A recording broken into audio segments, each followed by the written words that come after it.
እንዴት ናችሁ? በሳምንቱ ተመልሻለሁ። እስኪ ወደ ቪዲዮ እንሂድ። እግዚአብሔር ምስክር ይኸው እኛ ቸርች በስርዓት ነው ብዙ አይጨፈርም እንትንም ማንንም የሚሉት ጋር ሂድስ አንድ ቡዳ አይወጣ አንድ ፈውስ የለ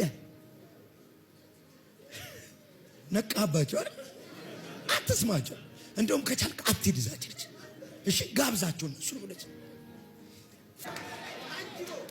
ይኸውልህ የነቢያት አትሞስፌር ሙዚቃ አለው ሪል ፕሮፌት ስለሆንኩ ነው ሙዚቃ የምወደው መንፈስ ዓለም ሙዚቃ ይወዳል ረፍ በለው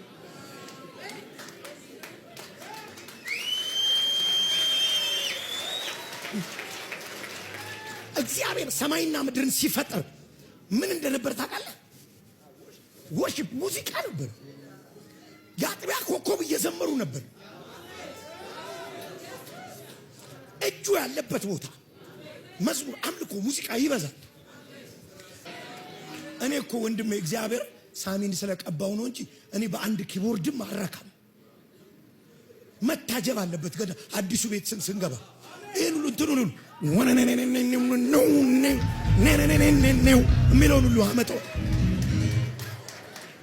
ይሄ እንደዚህ ነው። የፖሊስ ኦርኬስትራው ራሱ እንዲህ ባሱ ነው። በቃ ትንቢት ይሁን ታጅቦ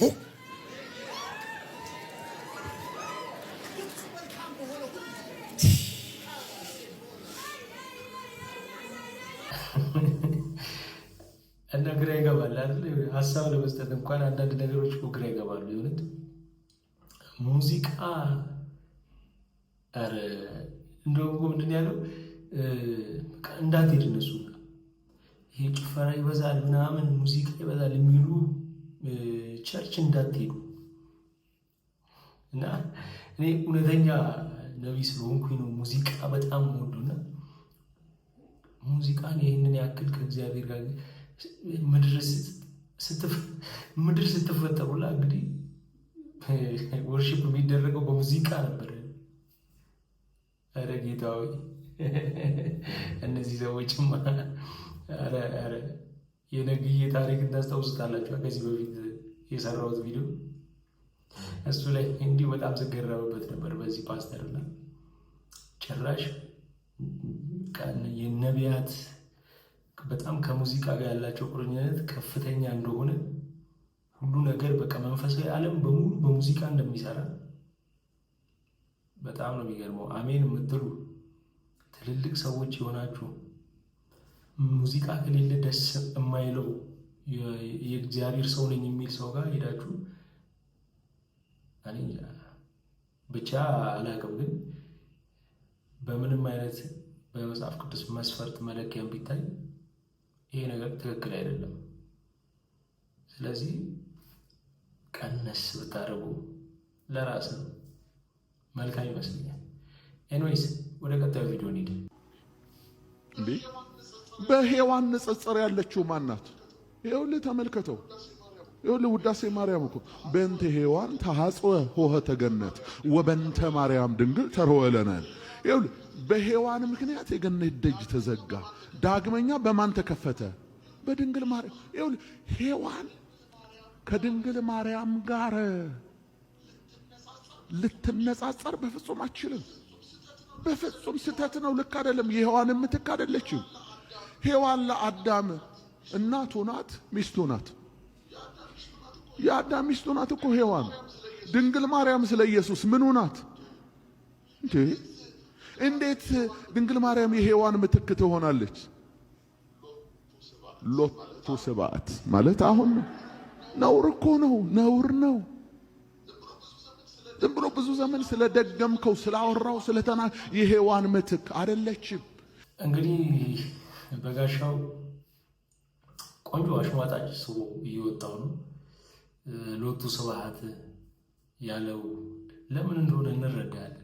ኤንዌይስ ግን ይሄ በሔዋን ምክንያት የገነት ደጅ ተዘጋ፣ በእመቤታችን ምክንያትነት ደግሞ የገነት ደጅ ተከፈተ ማለት እንግዲህ ሔዋንንና እመቤታችንን ማነጻጸር ሳይሆን ትክክለኛ ንግግር ነው። ይህ ንግግር በሰራቸው ኃጢአት እኛም እንግዲህ ከገነት ተባረናል።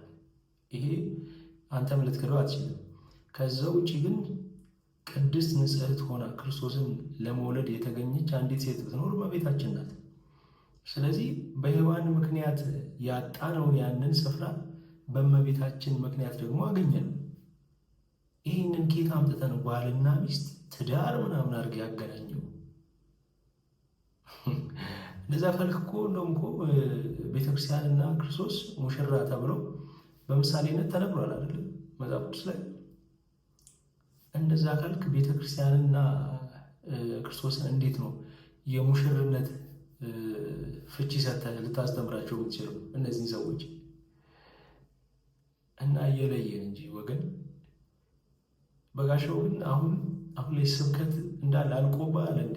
ወንጌል አስተምራቸው እንጂ እያንዳንዱ አሁን የምትለቋቸው ከአንተ ጋር ያሉ ሰዎች በሙሉ የሚለቋቸው ቪዲዮች ኢትዮጵያ ኦርቶዶክስ ቤተክርስቲያኗ እንዲህ፣ አንተም ደግሞ መድረክ ላይ ወጥተህ ሰዎቹን እንዳለ ስታናውዛቸው የምትለው ኦርቶዶክስ እንዲህ ብላ እንደዛ ብላ እያልክ ነው።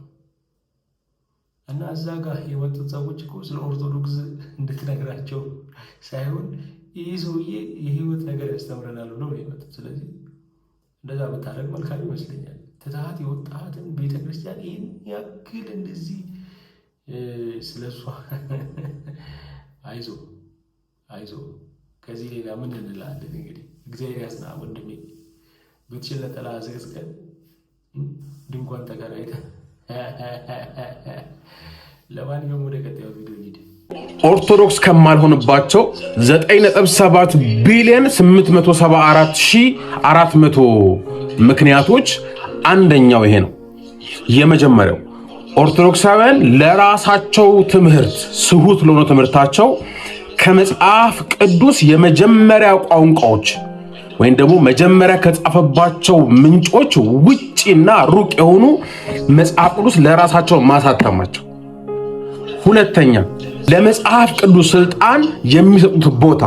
መጽሐፍ ቅዱስ በኦርቶዶክስ ቤተክርስቲያን ከብዙ መጽሐፎች ከብዙ ትምህርት ከሚገኝባቸው ስልጣን ከሚወጣባቸው ሕግጋት ከሚወጡባቸው መጽሐፍት አንዱ እንጂ ብቸኛው አይደለም። ስለዚህ ለመጽሐፍ ቅዱስ የሚሰጡት ስልጣን። ሶስተኛ ያን ሁሉ እንኳን ትክክል ነው ብለን ብንቀበል ህዝቦቿ ስለማያነቡትና ስለማይኖሩበት። አራተኛ ከመጽሐፍ ቅዱስ ይልቅ መጽሐፍ ቅዱስ ውስጥ ካሉ እውነቶችና ትምህርቶች ይልቅ ሌሎችን ምንጮችን ተገን አድርገው የሚያስተምሩት ነገር መብዛቱ ከመጽሐፍ ቅዱስ ውጪ መሆኑ ብቻ ሳይሆን ከመጽሐፍ ቅዱስ ሆድና ጀርባ የሆኑ በርካታ ትምህርቶች ተሰግስገው በመገኘታቸው። እሺ እንግዲህ አንዳንድ ሰዎች ያው እንግዲህ እንዳልኳችሁ ፕሮቴስታንቶች በአብዛኛው ቤተክርስቲያንን እጅግ አድርጎ መኮንን ይወዳሉና አንዱ ይሄ ሰው ነው። እንግዲህ ቲክቶክ ላይ አይታችሁ ታውቃላችሁ ብዬ አስባለሁ። እና የመጀመሪያው ልልህ የምወደው እንግዲህ አንተ የጠራኸው ቁጥር በነገራችን ላይ የፕሮቴስታንቲዝም ዲኖሚኔሽን ይህንን ያክል ቁጥር እንደደረሰ ታውቃለህ። ተከፋፍሎ አሁን የጠራውን ያህል ቁጥር ደርሳችኋል። ስለዚህ ለየራሳችሁ አንዳንድ ቸርች እንግዲህ በጥቂት ጊዜ ውስጥ እንደምትከፍቱ ተስፋ አደርጋለሁ። ከዛ ውጭ አሁን አንተ በጣም የፈሪሳዊነት ባህሪ ይታይብሃል። ህዝቦቿ አያነቡም፣ እኛ ነን የምናነበው፣ እኛ እናውቃለን ሁሉንም ነገር በቃ እኛ ነን። ፈሪሳውያን እንደዛ ነበር የሚያደርጉት አይደል? መጽሐፉን ስታነቡ ያው እኛ ስለማናነቡ አናውቀውም እና ግን አንተ ስለምታነቡ እንደዛ ነበሩ አይደለም? ልክ እንዳንተ ነበሩ። እናውቃለን ሁሉንም፣ ሌሎቹ ሰዎች እንደማያውቁ ህግን እነሱ እንደሚጠብቁ። ምን የህይወት ለውጥ አመጣህበት ታዲያ? ትችትን ያተረፍክበት ብዬ ነው ማስበው ካነበብኩ። ሌላው ደግሞ እንግዲህ ቤተክርስቲያን መጽሐፍ ቅዱስ ብቻ የሚል ትምህርት የላትም። ይህንን ሰበብ እንግዲህ አታውቀውም ብዬ አላስብም። መጽሐፍ ቅዱስ ብቻ የሚልም የእናንተ ትምህርት እንጂ ቤተክርስቲያን ትምህርት አይደለም። ምክንያቱም ሐዋርያትም እንደዛ ብለው አላስተማሩም እና ምክንያቱም በቃል የተነገሩትን ጭምር እንግዲህ ሐዋርያትም እንደሚቀበሉ መጽሐፍ ስላለ ያው የምታነበው ከሆነ ያዝከውን መጽሐፍ ያሳተመችው ምናምን ላልከው የመጽሐፍ ቅዱስ ማህበር ነው እንጂ ቤተክርስቲያን ለብቻው አታሳትመው። ለማንኛውም ዛሬ ቪዲዮ ላይ ያመጧችሁ ሰዎች በሙሉ ተሰብስባችሁ አይዟችሁ ነው የምንለው። ሰብስክራይብ ማድረጋችሁን እንዳትረሱ። ለማንኛውም በሚቀጥለው ሳምንት እንገናኛለን። መልካም ሳምንት።